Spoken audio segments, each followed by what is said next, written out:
Hello guys, welcome to குட்டி sweet kitchen. இன்றைக்கி ரெசிபியோட இன்க்ரீடியன்ட் பார்த்திங்கன்னா, 1 கப் அரிசி மாவு ஆட் பண்ணிக்கோங்க, கொஞ்சமாக உப்பு சேர்த்துக்கோங்க.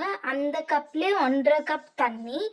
இதில் 1 கப் அரிசி மாவுனா இதிலே 1.5 கப் வாட்டர் ஊற்றிக்கோங்க. இப்போ நான் 1 கப் ஆட் பண்ணிட்டேன். பேலன்ஸ் 1/2 கப் நான் இப்போ ஆட் பண்ணிடுறேன். இந்த மாதிரி ஊற்றிட்டு எவ்வளோ நல்லா மிக்ஸ் பண்ணிக்கிறீங்களோ நல்லா மாவு மாதிரி பிசைஞ்சு எடுத்துக்கோங்க. இன்றைக்கி நம்ம நீர் உருண்டை, இதை கார கொழுக்கட்டைன்னு சொல்லுவாங்க. இந்த மாதிரி நல்லா மிக்ஸ் பண்ணி எடுத்து அதை இந்த மாதிரி ஆக்கிக்கோங்க. லைட்டாக எண்ணெய் தடவிக்கோங்க கையில், நல்லா கொஞ்சம் மிக்ஸ் பண்ணி விட்டுருங்க. இப்போ ஒரு தனி கடாயில் ஆயில் ஹீட் ஆனதும் நீங்கள் எண்ணெய் ஹீட் ஆன பிறகு கடலைப்பருப்பும் உளுத்தம்பருப்பும் நல்லா கொஞ்சம் பொன்னிறமாக வறுத்து எடுத்துக்கோங்க. இப்போ நம்ம இதில் என்னெல்லாம் போட போகிறோன்னா ஒரு ஆனியன், ஒரு வெங்காயம், கருவேப்பிலை, கொத்தமல்லி கொஞ்சம், ஒரே ஒரு காஞ்ச மிளகாய், இது எல்லாத்தையும் போட்டு நம்ம வதக்கி எடுத்துக்க போகிறோம்.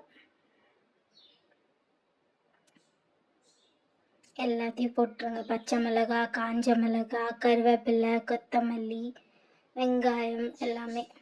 சால்ட் நம்ம ஆல்ரெடி மாவுலேயே போட்டதுனால இதுக்கு போட வேணாம். வெறும் நல்லா வறுத்து எடுத்துட்டு அப்புறம் அந்த பிசைஞ்சு வச்ச அந்த மாவு, அரிசி மாவில் இந்த மிக்சரை ஆட் பண்ணிவிடுங்க. நல்லா போட்டு மிக்ஸ் பண்ணி விட்டுக்கோங்க. அதுக்கப்புறம் நம்ம அப்படியே பால்ஸ், பிடி கொழுக்கட்டை மாதிரி பிடிச்சும் பண்ணலாம். நீர் உருண்டை உருண்டை பிடிச்சியும் வைக்கலாம்.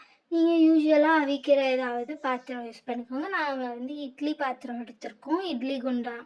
ஸோ அதில் நாங்கள் பால்ஸ் மாதிரி பிடிச்சி வைப்போம். நீங்கள் இப்போ பிடி கொழுக்கட்டை மாதிரி அழுத்தியும் பிடிச்சியும் வச்சுக்கலாம், உங்களோட விஷயம். இதுதான் பிடி கொழுக்கட்டை. இந்த மாதிரி மேக் பண்ணிக்கோங்க. இது ஒரு ஈஸியஸ்ட் ரெசிபி. 1 minute கூட ஆகாது செய்யறதுக்கு. 2 minutesல நீங்கள் முடிச்சிடலாம் ஓவரால் ரெசிபியே. ஸோ இந்த மாதிரி பிடிச்சி வச்சுட்டு அவிச்சிருங்க. ஒரு 10 நிமிஷத்துக்கு ஸ்டீம் பண்ணிக்கலாம். அவிச்சுக்கோங்க 10 நிமிஷத்துக்கு. மூடி போட்டுருங்க, அவ்வளோதான். இப்போ ஓப்பன் பண்ணி பார்ப்போம். 10 நிமிஷத்துக்கு அப்புறம் நல்லா சூடாக ஆவி பறக்க நீர் உருண்டை இல்லைன்னா பிடி கொழுக்கட்டை, கார கொழுக்கட்டைன்னு சொல்லலாம், ரெடி. நீங்கள் செஞ்சு பார்த்துட்டு உங்களோட ரிவ்யூஸை சொல்லுங்கள். பார்க்கவே எவ்வளோ கலர்ஃபுல்லாக இருக்குது பாருங்கள்.